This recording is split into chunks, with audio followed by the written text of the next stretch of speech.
perhaps using the right methods. Actually, bomber spraying is widespread, and that the equipments they use are not that will deliver. And if we also sit down to reflect on our weaknesses, they are enormous. And it's at this point that we agreed that the game could not help us. I don't want to go much into details, but these are the key points from what I've said. That yes, the ticks that are resistant are real, and the rates seem not to be giving us the result that we want, at least in areas we visited. The picture may be different when you go to eastern and northern Uganda, which we haven't yet covered. We also noticed that phosphates are failing, mainly because the synthetic pyrethroid with which they are being co-formulated is not helping to bring synergy. And remember, either farmers use the same molecule for either 5, 6, others even 10 years. In other words, they have only helped to select resistant ticks at the expense of the susceptible without any rotation. We also realize that at this point, the farmers are more willing to listen than before. They will come and flood the room where I would be, and they will open their eyes wide and their ears to see and hear, because they have also agreed that they are part of the problem, and they are willing to even form task force. And they keep asking, if banana bacterial wilt disease was eradicated or at least overcome, how will these ticks defeat them? And they always say, you know, it's the will and the leadership, and they are very willing to even form their own task groups and enforce certain practices, which I openly will share. We also realize that the problem at neighborhood is a problem that is half-shared. There are 6 farms you see at one corner is using Acaricides, another one is using co-formulation, another one is using synthetic pyrethroid, another one is using organophosphate, and yet they all share the same facility. That is the grazing area and the watering point. So how do you then expect these farmers to be able to even rotate? Because indirectly they would be sharing all these ticks and they will be breeding. This is something for us to reflect. These are pictures that I took yesterday from the ticks that are still under incubation. You see, the reason why the problem spreads like wildfire is because of the ability of these things to really lay mass number of eggs. And if you look at this, I can tell you only this, you take this cluster, is over 50 eggs, okay?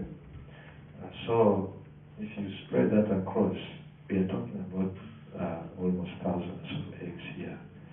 And this will all hatch if the environment is conducive, and the problem will spread very fast if we don't come to stop it.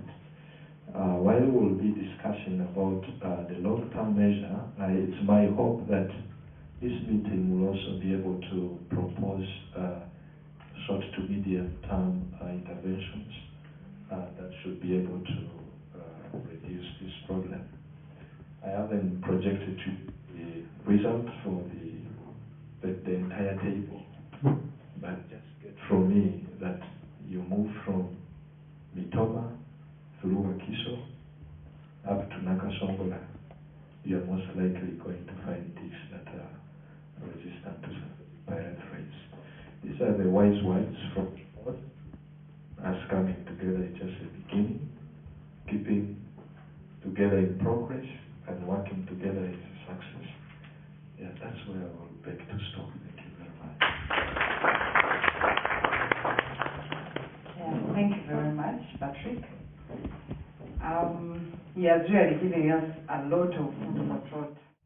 You're all aware we have been on a very long, protracted process as ever since from around 2011 when the problem of tick resistance to Acaricides became a public concern. And since then we have had a number of meetings and multi-sectoral meetings regarding trying to find a solution on what we should do to deal with the problem. And all these presentations you are seeing here are part of that process, because these are some of the recommendations we made during our consultation meetings. So I'm very happy with the Makerere University for having come up with this very informative data.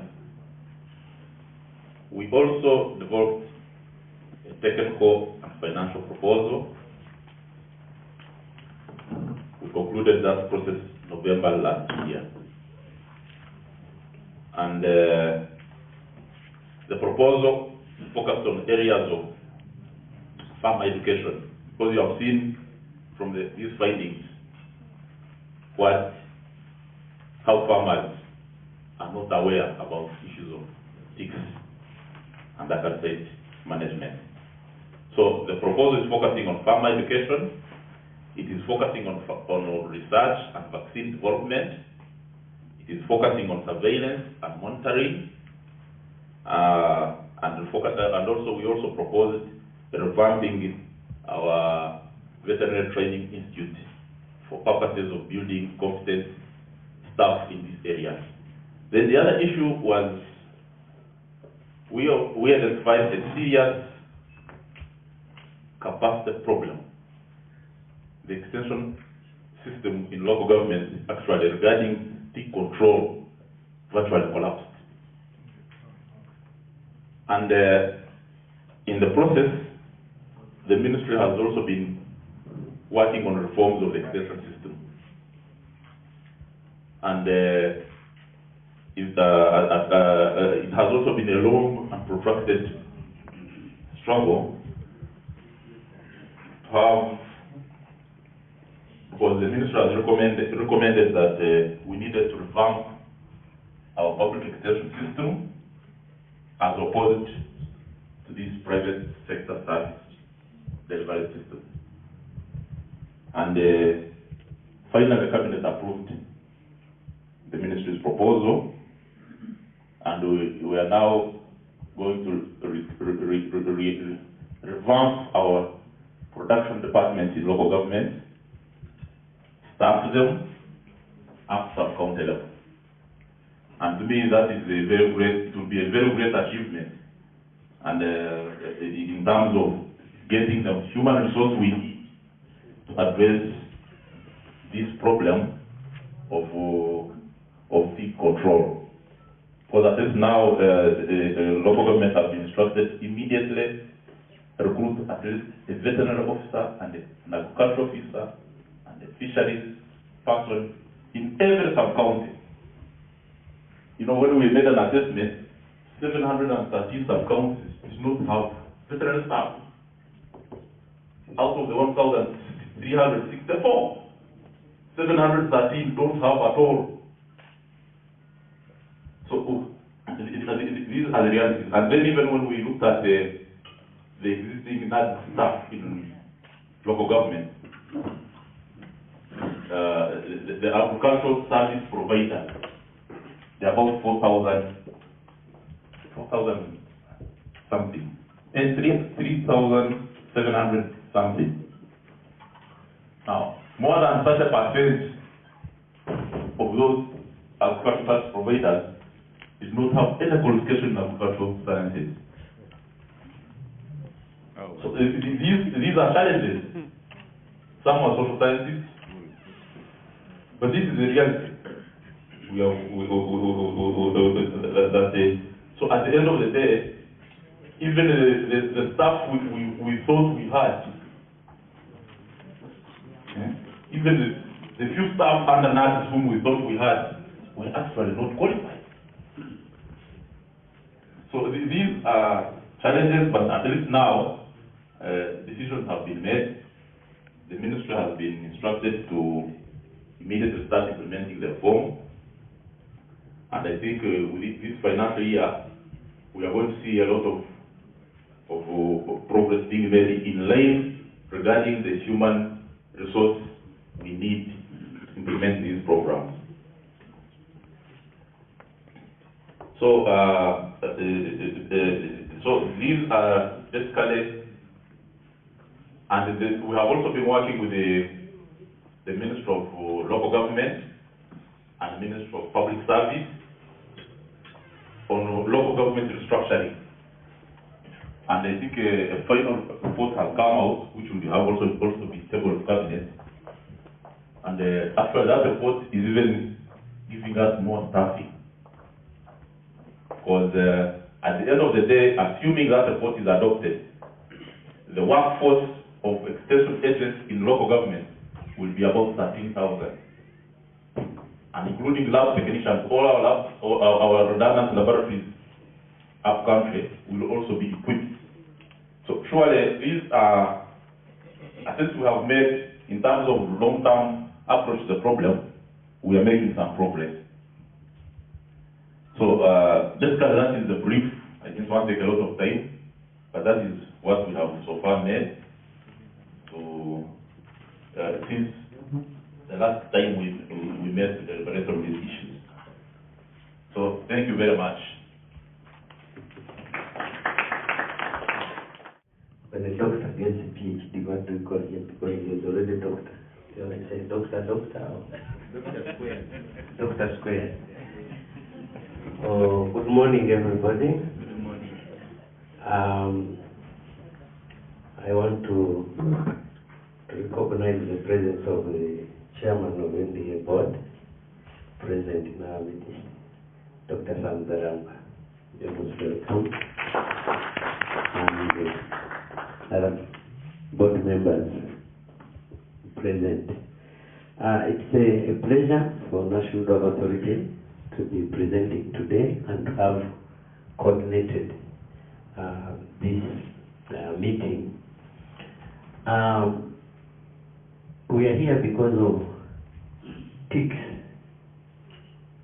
and my contribution to today's discussion actually is more or less repeating what we have already heard, because as a regulator, what has been taking place is partly not our direct mandate. And Maif and COPAP have given us the real background, the gist of the day. Next slide. The first message is documentation of Acaricides resistance in Uganda. We have heard from today's presentation that all stakeholders in the Acaricide supply chain need to be knowledgeable about optimal practices necessary to minimize development of tick resistance to Acaricides. However, the knowledge, as you have seen, the attitude and predominant practices in control ticks in Uganda is not well documented. It's documented, but as you see, split, standalone. And the would-be users, the farmers, have all along also been stubbornly not accepting to take that information. Next slide. As far as Acaricides are concerned, we have come a long way. We started with arsenics, and because of their level of toxicity and efficiency, they were dropped. Now, more claims came that we are getting better molecules which are safer, and we climbed to chlorines, which also went in the same fate. As they were just being faded out, the organophosphates and synthetic pyrethroids together with amidins came in almost at short interval, and they have been massively used. As you see the last stage, what has been presented in the previous presentation are the core formulations with an effort to to get better results. And now you can see, instead of the claimed safety and efficiency of the co-formulation, we got the reverse. So now we're coming back to the position where the arsenic left the floor. So we need to think very strongly, because all those are in our midst. Next slide. Currently, even on the calendars we have distributed, this is the situation on the Uganda market. We have all the classes, and you can see the brands. Those are the brands which have been registered with National Drug Authority. The problem, our farmers have been just changing the brand. When one is using tactic and he feels it is not doing well, they recommend to change to Acaricides. After some time, they say you can go to Miltras or Nortras.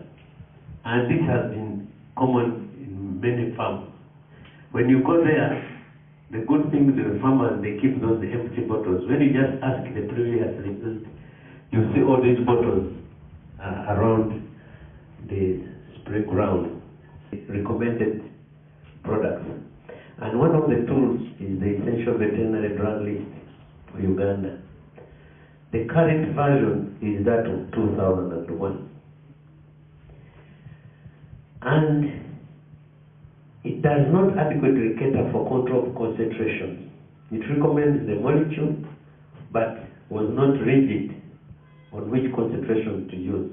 So National Drug Authority would rely on the importer and results of field trial, and all concentrations are on the register, ranging from 1 to 10% in some products. So you can see the range. Now, which one is more effective? Now, those are the concentrations of Acaricides on the market, as per the table I showed in the 3 slides behind. Here we used only the generic name, and the trade name is in the third area. Now you can see we have 50 grams, that's 5%, and all goes. When you reach the co-formulation, you see we have the 30 to 3%, then 55%. When the product is alone, you have 100%.